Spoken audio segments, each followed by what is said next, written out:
سورہ بقرہ آیت نمبر 94-95۔ اعوذ باللہ من الشیطان الرجیم، بسم اللہ الرحمن الرحیم۔ قل کہہ دیں، ان کانت اگر ہے، لکم الدار الآخرۃ تمہارے لیے آخرت کا گھر، عند اللہ اللہ کے پاس، خالصتاً خاص طور پر، من دون الناس سوائے دوسرے لوگوں کے، فتمنوا تو تم آرزو کرو، الموت موت کی، ان کنتم اگر تم ہو صادقین سچے۔ وَلَن يَتَمَنَّوْهُ اور وہ ہرگز اس کی آرزو نہیں کریں گے، ابداً کبھی بھی، بما قدمت بسبب جو آگے بھیجا، ایدیہم ان کے ہاتھوں نے، واللہ اور اللہ علیم جاننے والا ہے، بالظالمین ظالموں کو۔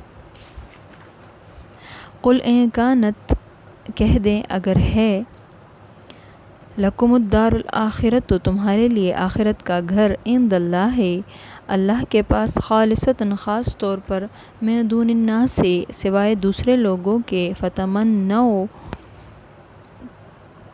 تو تم آرزو کرو، الموت موت کی، ان کنتم صادقین اگر تم ہو سچے۔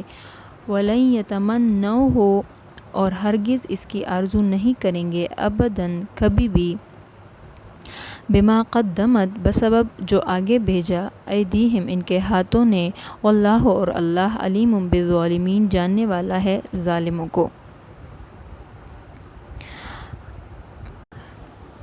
تو ان کا کہنا تھا کہ ہم تو اللہ کے لاڈلے ہیں اور اللہ نے ہمارے لیے خاص گھر بنایا ہے آخرت میں۔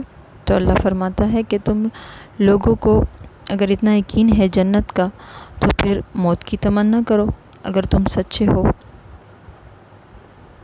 ہر انسان کو معلوم ہے کہ میں کہاں کھڑا ہوں۔ آپ کا دل آپ کو بتا دے گا کہ اللہ کے ساتھ آپ دھوکہ کر رہے ہیں یا آپ کا معاملہ اللہ کے ساتھ خلوص کا ہے۔